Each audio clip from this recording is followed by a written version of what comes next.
김건희 특검은 오늘 오후 김건희 씨를 소환합니다. 특검은 당초 오늘 오전 10시 김 씨를 조사할 예정이었지만 오후 2시에 출석하는 것으로 조정됐다고 밝혔습니다. 어제 서울중앙지법에서 열린 김 씨의 결심 공판이 오후 늦게까지 진행된 점을 고려한 조치로 풀이됩니다. 오늘 특검팀 조사에선 이른바 고가 귀금속 수수 의혹이 집중적으로 다뤄질 것으로 예상됩니다. 김 씨는 윤 전 대통령 취임 직후 이봉관 서희건설 회장으로부터 사위 인사청탁과 함께 반클리프 앞에 목걸이를 받았다는 의혹을 받고 있습니다. 오늘 이뤄진 결심 공판에서 김건희 씨는 재판 내내 고개를 숙이고 진술을 거부했습니다. 최후 진술에서만 입을 뗐는데요. 억울한 점이 많다면서도 국민께 죄송하다고 말했습니다. 백유빈 기자입니다. 김건희 씨는 결심 공판에서 이루어진 피고인 신문에서 진술 거부를 반복했습니다. 특검 측은 김 씨에게 도이치모터스 주가 조작 혐의 관련 3가지 질문을 했지만 김 씨가 답을 피하자 약 2분 만에 피고인 신문이 종료됐습니다. 이에 재판부는 피고인의 진술 거부로 실익이 없다며 재판 중계도 허가하지 않았습니다. 다만 김 씨는 이어진 재판부의 질의에는 진술 거부권을 행사하지 않고 대답하는 모습을 보이기도 했습니다. 재판부가 모든 거래를 건호수를 통해 한 게 맞냐는 취지로 질문하자 김 씨는 실제로 다른 사람과 개인적인 거래를 한 적이 없다며 건호수를 통해서만 했다고 말했습니다. 재판 내내 고개를 숙이고 있던 김 씨는 검찰의 구형 이후 진행된 최후 진술에서야 입을 뗐습니다. 마스크를 쓴 채 자리에서 일어난 김 씨는 제가 가진 자격에 비해 너무 잘못한 게 많은 것 같다며 국민들께 큰 심려를 끼친 점에 대해 진심으로 죄송하고 반성한다며 고개를 숙였습니다. 앞서 지난 8월 특검 조사에서 스스로를 아무것도 아닌 사람이라고 낮췄던 것과 비슷한 맥락입니다. 국민 여러분께 저같이 아무것도 아닌 사람이 이렇게 심려를 끼쳐서 진심으로 죄송합니다. 다만 김 씨는 특검이 말하는 것에 대해 다툴 여지는 있는 것 같다며 억울한 감정을 드러내기도 했습니다. 본인의 재판 변론을 마무리한 김 씨는 이제 건진법사 등 다른 피고인들의 재판에 증인으로 출석하며 1심 선고를 기다릴 전망입니다. 연합뉴스TV 백유빈입니다. 네, 12.3 비상계엄 1년이 되는 오늘 법원에서는 재판 시작 석 달 만에 김건희 씨의 결심 공판이 열렸습니다.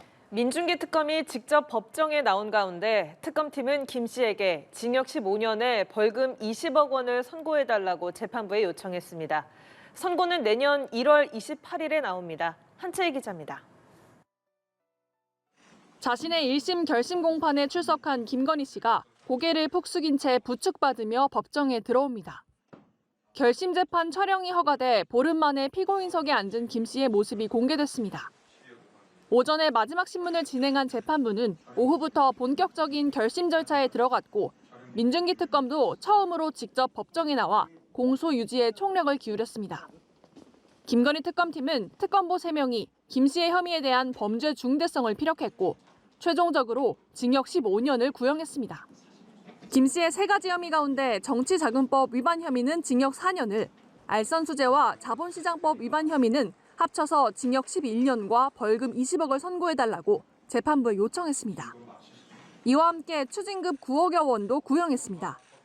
특검팀은 김 씨가 대한민국 최고 권력자의 배우자 지위를 남용해 대한민국 법 위에 서 있었다며 사법 시스템을 무력화시켰다고 구형 이유를 밝혔습니다. 뿐만 아니라 종교단체와 결탁해 헌법상 정교분리 원칙을 무너뜨리고 민주주의 근간인 선거 공정성과 대의제 민주주의라는 국가 통치 시스템을 붕괴시켰다고 강조했습니다. 특검은 현행 양형 기준에 따른 최고형이 선택돼도 부족하다고 질타했습니다. 김 씨 측은 혐의 하나하나를 반박하며 특검이 무리한 수사를 해 과한 구형이라고 주장했습니다. 구형량만 보더라도 특검이 얼마나 정치적 목적을 가지고 수사를 한 것인지 알 수 있습니다. 김 씨는 재판 도중에는 고개를 떨구다 특검 구형 중에는 무표정한 얼굴로 경청하기도 했습니다.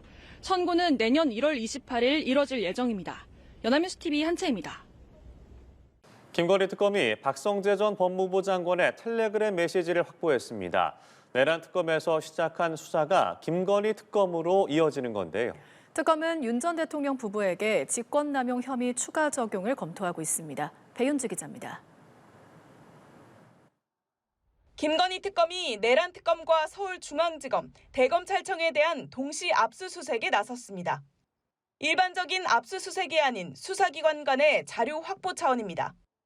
특검은 김건희 씨와 박성재 전 법무부 장관이 김 씨의 수사와 관련해 주고받은 텔레그램 메시지 내역을 이미 제출받아 확보했습니다.